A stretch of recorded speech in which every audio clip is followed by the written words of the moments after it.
Roberto Álvares sempre foi um homem de negócios implacável. Aos 52 anos, havia construído um império financeiro que se estendia por 3 continentes. Sua mansão em São Paulo, com vista para a cidade, era um símbolo de seu sucesso. Torres de vidro e aço, que ele mesmo havia erguido com determinação férrea e muitas vezes métodos questionáveis. Mas naquela manhã de setembro, enquanto observava a chuva escorrer pelas enormes janelas de seu escritório, Roberto sentia o peso de uma realidade amarga. Estava à beira da falência completa. A crise havia começado 6 meses antes, quando seus principais investidores descobriram irregularidades em seus relatórios financeiros. Não eram fraudes deliberadas, mas sim uma série de decisões arriscadas que haviam se transformado em um pesadelo financeiro. Contratos cancelados, ações despencando, processos judiciais se acumulando como avalanche. Tudo conspirava contra ele. O primeiro sinal de problema surgiu quando o Banco Central iniciou uma investigação sobre as operações da Álvares Holdings. Roberto havia apostado pesado em derivativos complexos, acreditando que sua experiência de 3 décadas no mercado financeiro seria suficiente para navegá-los com segurança. Estava errado, terrivelmente errado. A empresa que ele fundara com apenas R$ 1.000 em 1995, quando ainda era um jovem ambicioso recém-formado em administração, agora valia menos que as dívidas acumuladas. Ironicamente, o mesmo apetite por risco que o havia tornado milionário, agora ameaçava destruir tudo que havia construído. Senhor Álvares, a voz suave de Maria interrompeu seus pensamentos sombrios. O café da manhã está servido. Maria Santos trabalhava na mansão há 15 anos. Aos 43 anos, ela era uma mulher discreta, de estatura média, com cabelos sempre presos em um coque simples. Seus olhos castanhos revelavam uma inteligência que Roberto, envolvido em seus negócios, nunca havia notado verdadeiramente. Para ele, Maria era apenas parte do cenário, uma presença silenciosa, que mantinha sua casa funcionando perfeitamente. Roberto se lembrava vagamente do dia em que a contratara. Havia sido recomendada por sua ex-secretária, que garantira que Maria era confiável e eficiente. Naquela época, Roberto estava tão focado em expandir seus negócios para o mercado internacional que mal prestara atenção à nova funcionária. Tudo o que importava era que ela chegasse pontualmente, mantivesse a casa impecável e não o incomodasse com problemas domésticos. Durante todos esses anos, Maria havia sido uma presença constante, mas quase invisível. Ela conhecia seus hábitos melhor que qualquer outra pessoa. Sabia que ele bebia café forte sem açúcar às 6 da manhã, que preferia o Financial Times ao jornal local, que trabalhava melhor com música clássica de fundo. Ela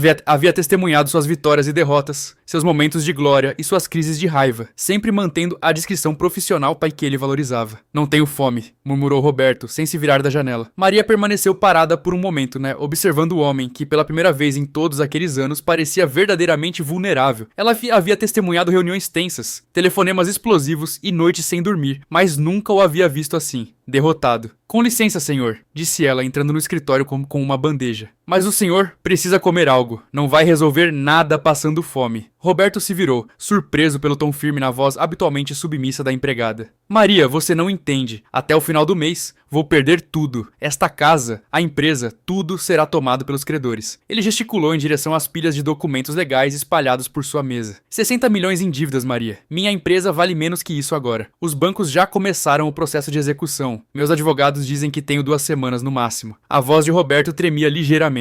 Sabe o que é mais irônico? Passei a vida inteira construindo este império, trabalhando 18 horas por dia, sacrificando relacionamentos, perdendo momentos importantes com minha família. E agora, tudo isso vai desaparecer em questão de dias. Maria colocou a bandeja sobre a mesa de mogno e, para a surpresa de Roberto, sentou-se na cadeira em frente a ele, algo que jamais havia feito em 15 anos de trabalho. Senhor Álvares, começou ela, eu sei que não é meu lugar falar, mas tenho acompanhado suas dificuldades e acredito que posso ajudar. Roberto soltou uma risada amarga. Maria, agradeço a preocupação, mas a menos que você tenha 50 milhões de reais escondidos em algum lugar. Não tenho dinheiro, interrompeu Maria, mas tenho algo que talvez seja mais valioso. Ela respirou fundo. Senhor, antes de trabalhar aqui, eu era analista financeira, formada em economia pela USP, com especialização em recuperação de empresas em crise. Roberto ficou em silêncio, processando essa informação. Maria continuou. Precisei abandonar minha carreira quando meu marido ficou doente. Cuidei dele por anos até que ele faleceu. Quando comecei a trabalhar aqui, era mais fácil continuar sendo apenas a empregada. Mas nunca parei de acompanhar o mercado financeiro. Você estudou economia? Roberto perguntou, incrédulo.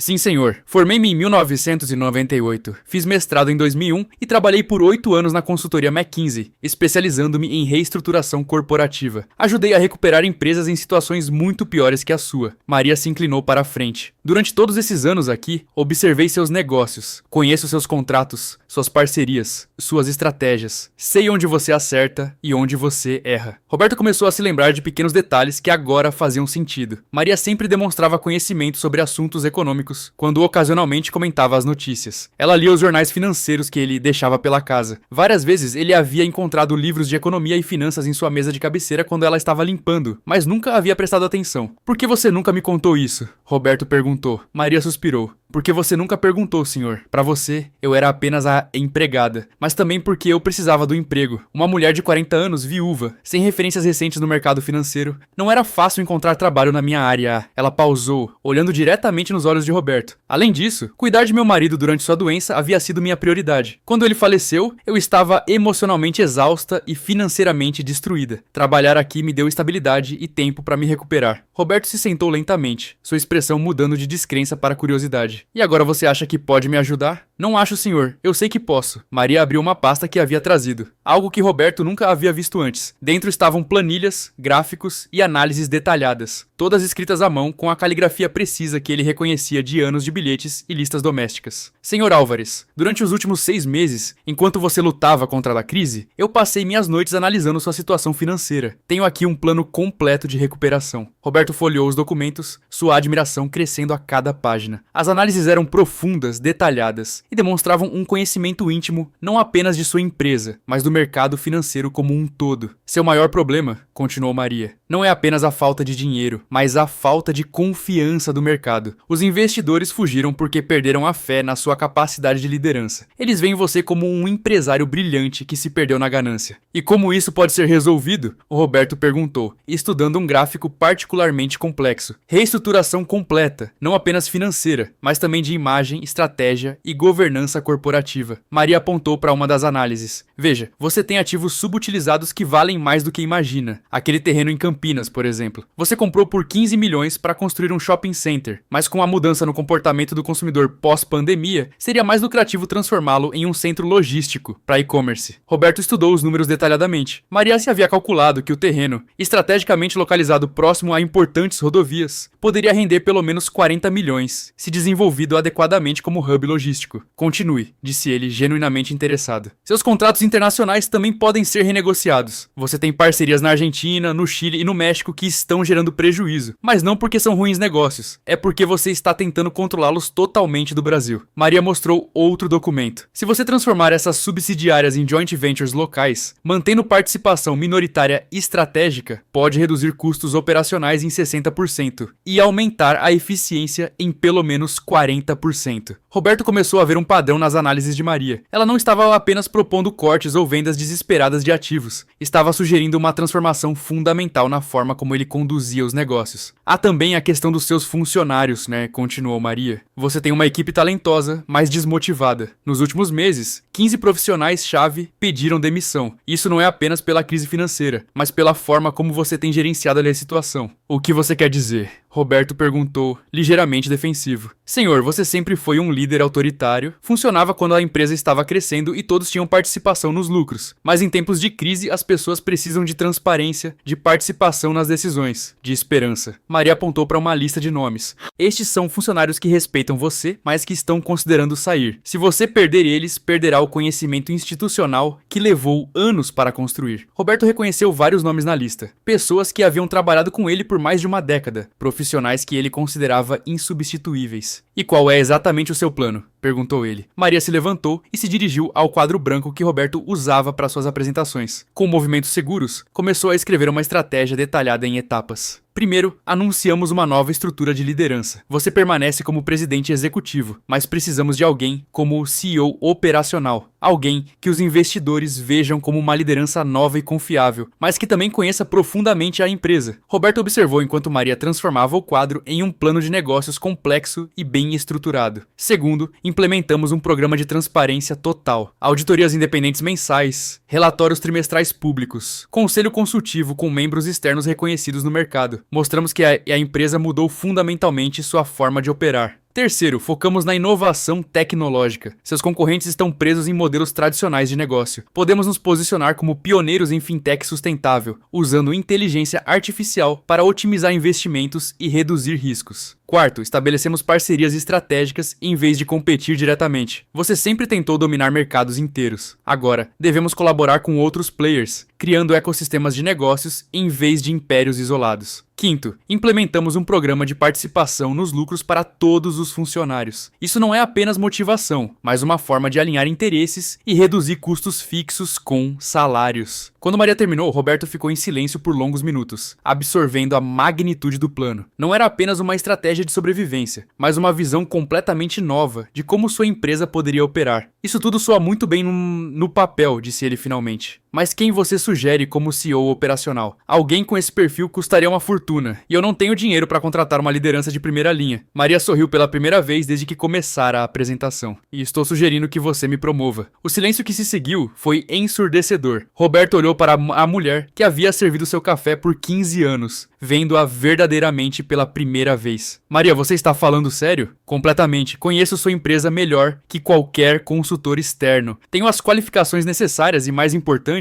tenho a confiança dos funcionários. Eles me respeitam, não como chefe, mas como pessoa. Isso é fundamental para o que precisamos fazer. Roberto se levantou e começou a andar pela sala, sua mente trabalhando furiosamente. Mas você... quero dizer, você sempre foi...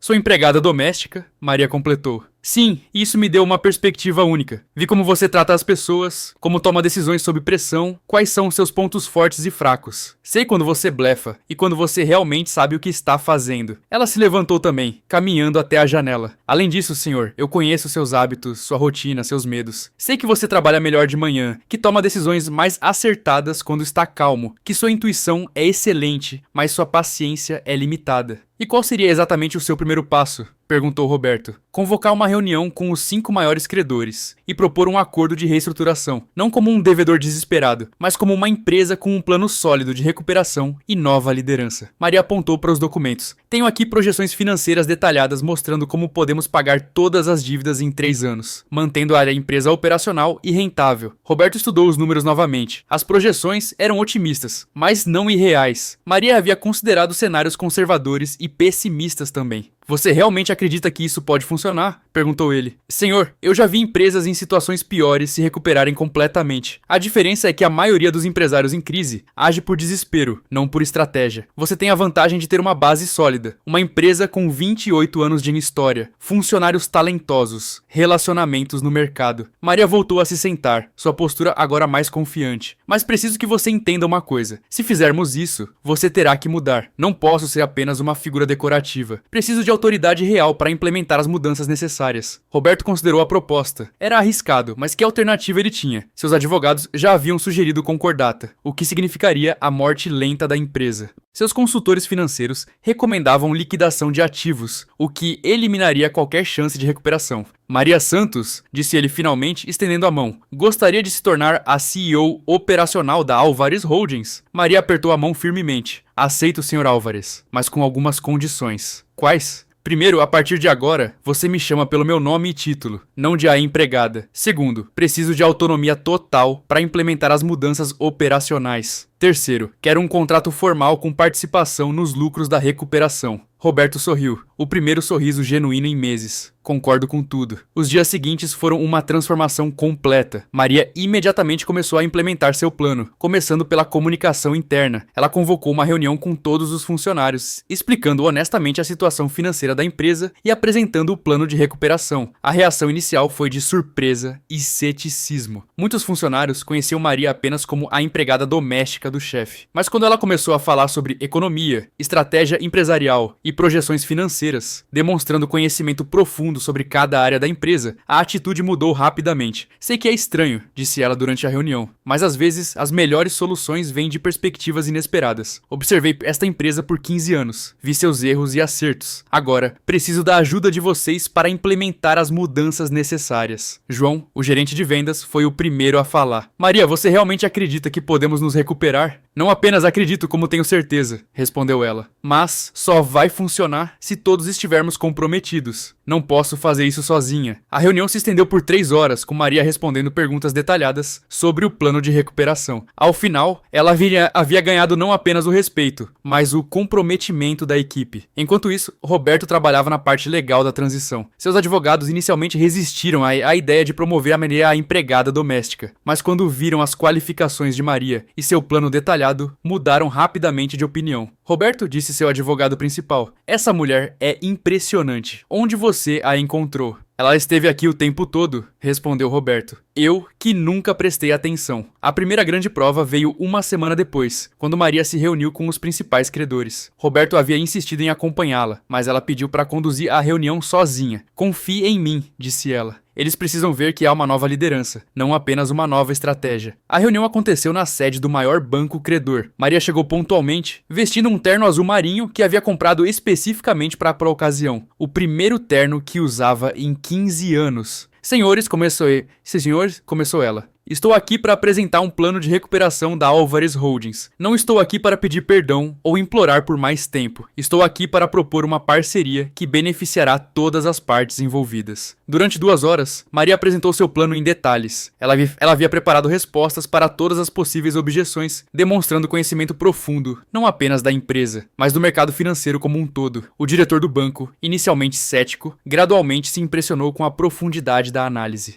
"Sr. Noita Santos, sua projeção de recuperação é otimista. Como podemos ter certeza de que não é apenas um plano desesperado? Porque não é baseado em esperança, mas em dados concretos", respondeu Maria. "Observem os números dos últimos 5 anos. A empresa de Roberto Álvares sempre foi lucrativa, exceto pelos últimos 6 meses. Os problemas atuais são resultado de decisões específicas e pontuais, não de deficiências estruturais." Ela já apontou para um gráfico. "Além disso, estamos propondo mudanças que vão além da recuperação. Queremos transformar a empresa em um modelo mais sustentável e menos dependente de decisões individuais." Ao final da reunião, os credores concordaram em suspender as execuções por 3 meses, dando tempo para que Maria implementasse a primeira fase do plano. "Foi impressionante", comentou Roberto quando Maria voltou ao escritório. "Como você se sente?" "Exausta", admitiu ela, "mas confiante. Agora o trabalho real começa." Os meses seguintes foram intensos. Maria implementou cada ponto de seu plano com precisão cirúrgica. Ela reestruturou departamentos, renegociou contratos, implementou novos sistemas de controle financeiro e estabeleceu parcerias estratégicas que Roberto nunca havia considerado. A transformação mais notável foi na cultura da empresa. Maria instituiu reuniões semanais onde todos os funcionários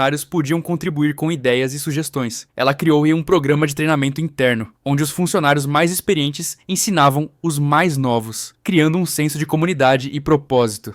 "Estamos construindo uma empresa onde as pessoas querem trabalhar", explicou ela a Roberto. "Não apenas onde elas precisam trabalhar." Roberto, inicialmente resistente a dividir o controle, gradualmente descobriu que trabalhar com Maria era libertador. Pela primeira vez em anos, ele podia se concentrar no que fazia melhor: visão estratégica de longo prazo e relacionamentos com clientes importantes, enquanto Maria cuidava das operações diárias. "Sabe", disse ele a Maria durante uma de suas reuniões semanais, "eu nunca pensei que diria isso, mas esta pode ser a melhor coisa que já aconteceu comigo." "Como assim?", perguntou ela. "Passei tanto tempo tentando controlar tudo que esqueci como delegar. Esqueci que uma empresa é feita de pessoas, não apenas de números." Roberto sorriu. "Você me ensinou que liderança não é sobre comando, mas sobre inspiração." A imprensa inicialmente foi cética. A história de uma ex-empregada doméstica comandando um império financeiro parecia fantasiosa demais para ser verdade. Mas quando os primeiros resultados trimestrais foram divulgados, mostrando não apenas estabilização, mas crescimento, a atitude mudou. Maria Santos, a CEO que revolucionou os negócios, foi a manchete da revista Exame. De empregada doméstica a executiva do ano, proclamou a Forbes Brasil. Maria, inicialmente desconfortável com a atenção da mídia, gradualmente aprendeu a usar a publicidade a favor da empresa. Ela se tornou uma voz respeitada no mundo dos negócios, sendo convidada para falar em conferências e universidades. "Minha história não é sobre mim", disse ela durante uma palestra na própria USP, onde havia se formado anos antes. É sobre a importância de olharmos além das aparências, de valorizarmos o potencial das pessoas, independente de sua posição atual. Roberto, que estava na plateia, se emocionou ao ouvir Maria falar. Ele se lembrou de como quase havia perdido tudo, incluindo a oportunidade de descobrir o tesouro que havia estado sob seu teto por 15 anos. 6 meses depois do início da recuperação, a Alvaris Holdings não apenas havia quitado todas as dívidas em atraso, mas também havia fechado parcerias estratégicas que abriram novos mercados. A empresa estava avaliada em 20% acima do valor pré-crise. Durante uma reunião do conselho, Roberto observou Maria apresentando os resultados anuais com a confiança de quem sempre pertencera àquele lugar. Ela havia transformado não apenas a empresa, mas a si mesma. A mulher discreta que servia café silenciosamente havia se tornado uma líder respeitada e admirada. Às vezes, pensou Roberto, a salvação vem de onde menos esperamos, mas a verdadeira transformação havia acontecido nele próprio. Roberto aprendeu a ouvir, a valorizar contribuições de todos os níveis da empresa, a ver seus funcionários como indivíduos com histórias e talentos únicos. Ele descobriu que o sucesso verdadeiro não vinha apenas de dominar mercados, mas de criar ambientes onde as pessoas pudessem prosperar.